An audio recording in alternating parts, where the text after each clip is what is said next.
Hello everybody, I don't know how well you're going to hear me, but we're going to try to do an intro to this week's vlog.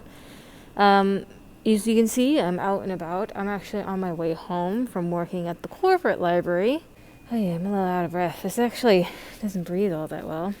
It's a long commute to work and a long commute back, and so I've started listening to The Starless Sea again.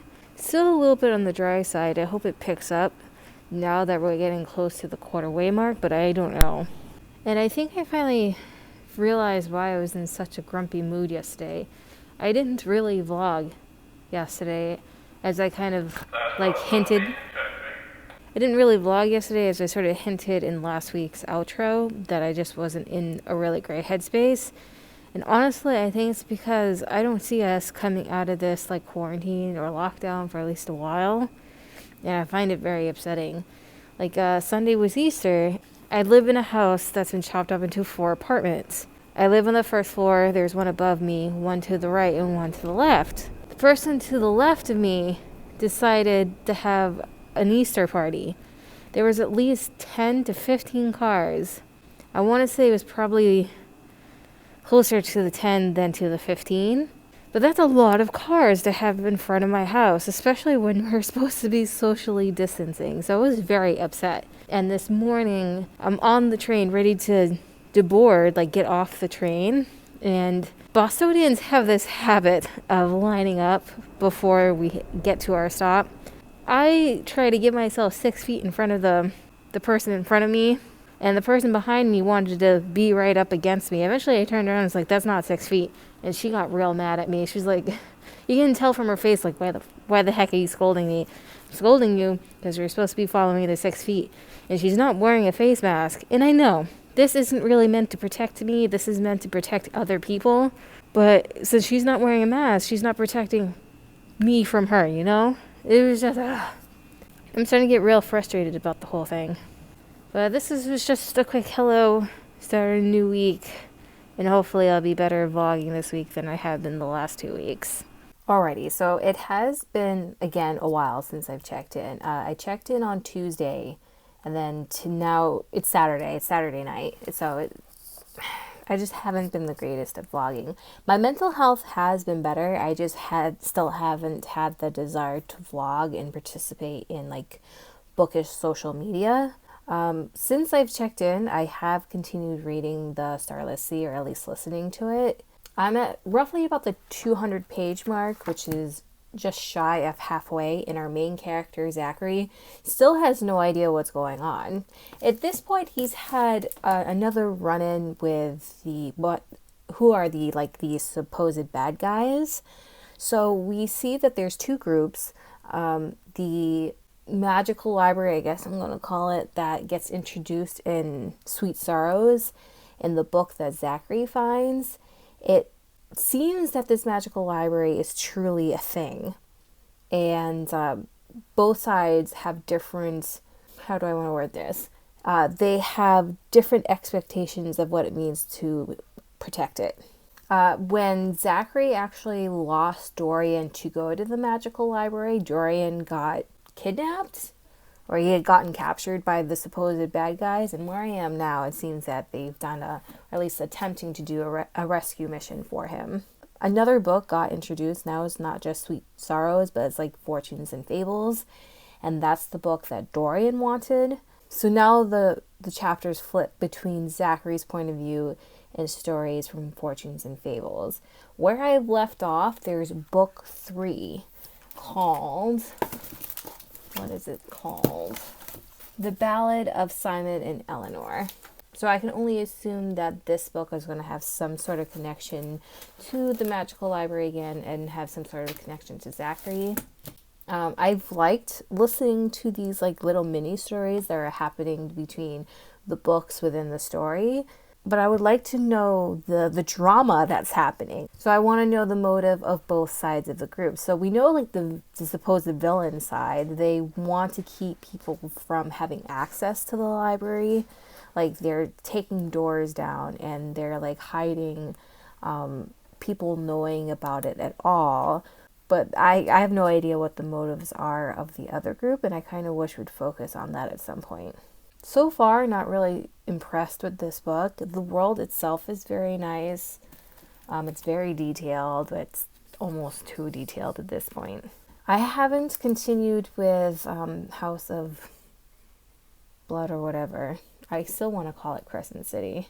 I haven't continued with it since I last sat down to read it. Eventually I will. I still have a vague interest in continuing on with it, but I've been more focused on my mental health. Like I've been doing so much better now that I've been going on either runs or walks.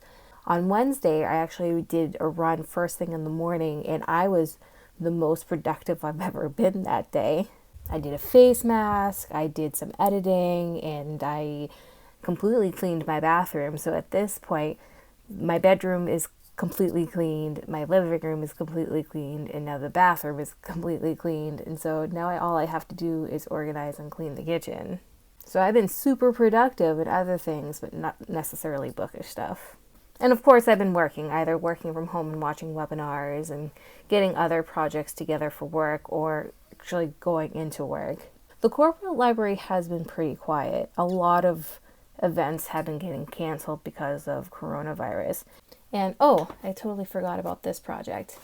I'm still working on my wedding album, and I'm to the point where I'm happy with where it's going. I've finally gotten past the most overwhelming part, which was organizing the photos, how I want to put in here. So now I have them organized, and now it's just a matter of sticking them in. I don't know if I have enough pages, so I'm glad I decided to do pre-wedding, wedding, cocktail hour photos, and now at the very last bit it's going to be like dancing photos. But the dancing photos aren't necessarily the most important ones, so if I don't have enough room for those, But I would very much like to finish this within the week. I said that in the last vlog too. I would like to finish this soon. Maybe if I'm lucky, I'll actually finish this before, quarantine is over, and depending how long quarantine is.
Okay, so I am at the store picking up some shampoo because my psoriasis has migrated. But there are a couple things we need to get.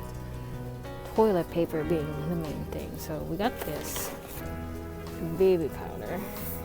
Let's see if we can find some toilet paper.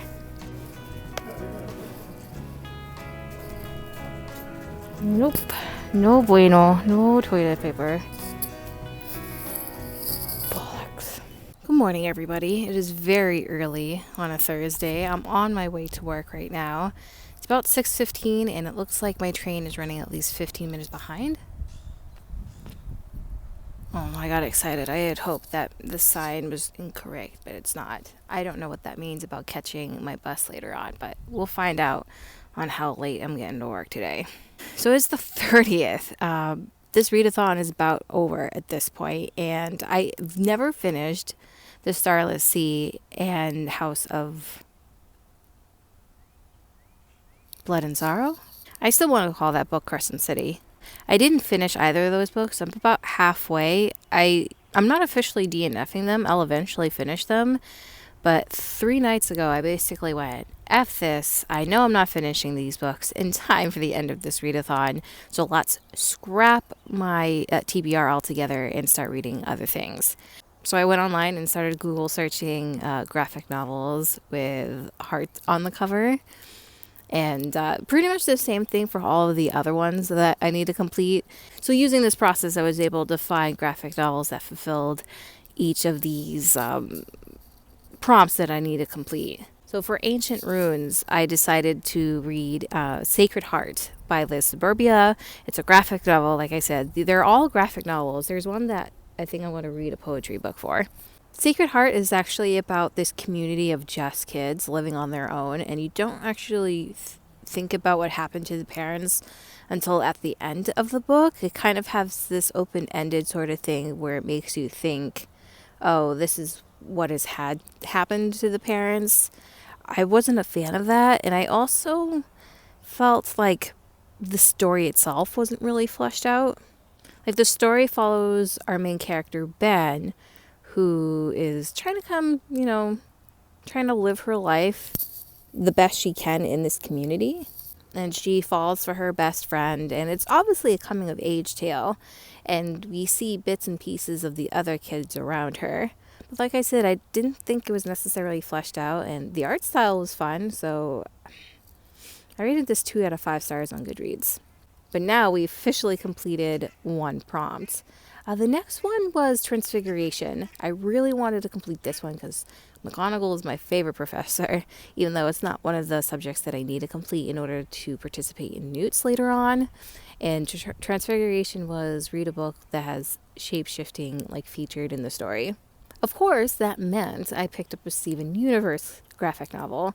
If you're not aware of what it is, it's a TV show where these gems come to Earth. And it's kind of hard to explain now that I'm thinking about it, but it's a kid's show. It's very enjoyable.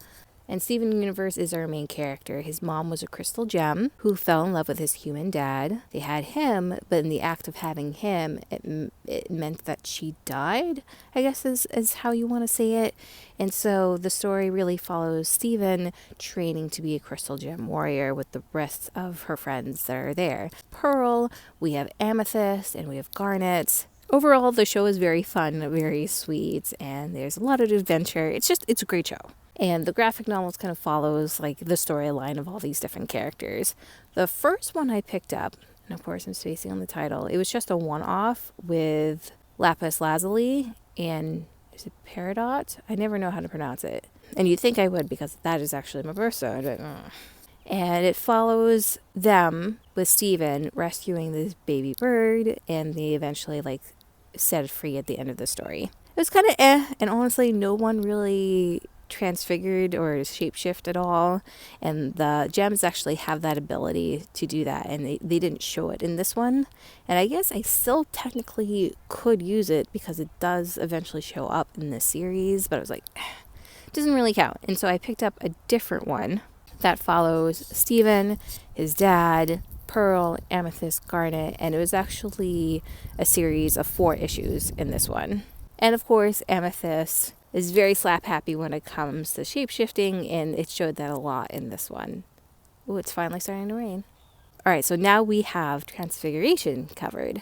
And last night I finally sat down to read a little bit more, and I picked up An Embarrassment of Witches. And I don't know who the author is offhand. Basically, it follows these 2 witches, that they're friends, and they're trying to figure out what they're doing for their adult careers because they just finished college. One was meant to go on this Australia trip with her boyfriend, but just as they were about to jump on this plane, the boyfriend was like, hey, I want to add a 3rd person to our thing. Of course, devastates her. She breaks up with him on the spot and then heads back home without going on this trip. And so it's really about her trying to figure out, all right, what's next? And her friend gets this internship with her with the other person's mom, and the friend is very scared of disappointing her and not fulfilling promises. And it's definitely a coming of age tale for these two ladies.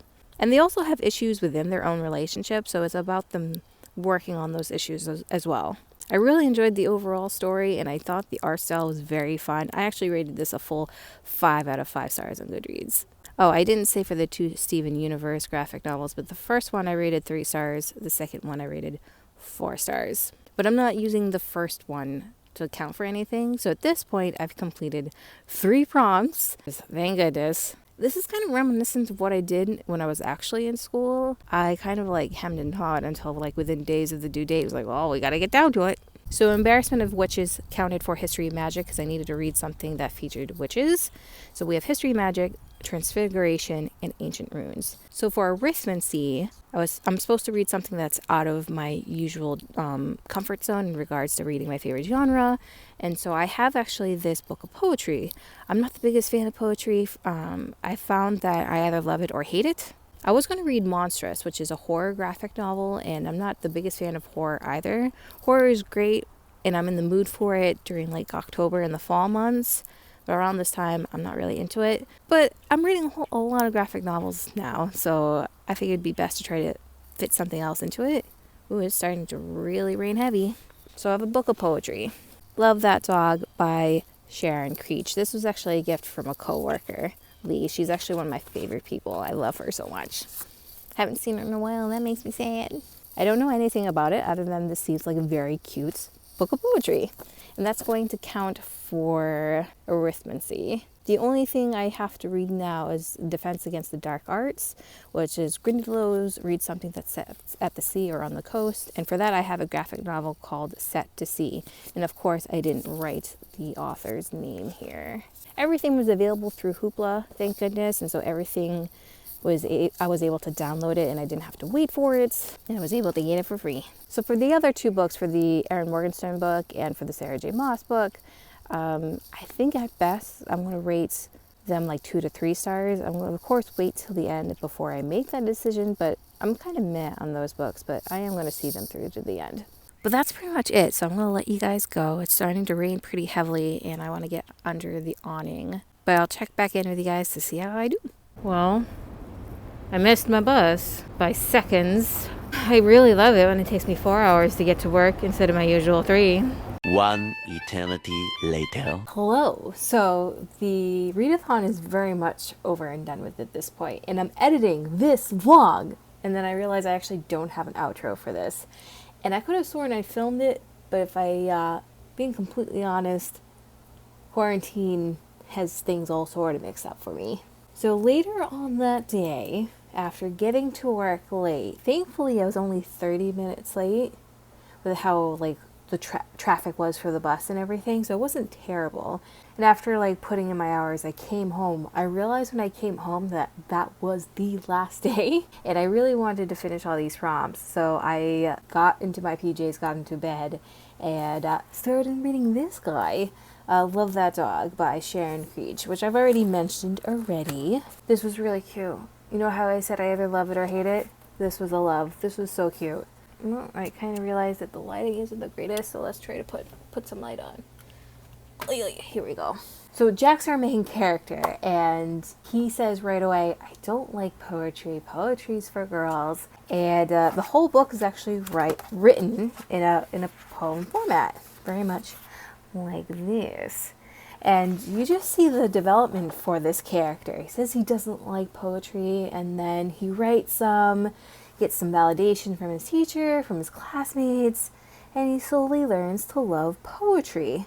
And a lot of his poetry relates to his dog. And as he continues to write poetry, he finds out about this poet, and he really wants this poet to come to the class. And he like works to get this poet to come. And we learn more about Jack and this dog. And it was so sad. So I rated this 4 out of 5 stars. This was pretty good. It didn't pull enough of my heartstrings to make me cry, which is why I didn't get a full 5 stars, but this was still very good.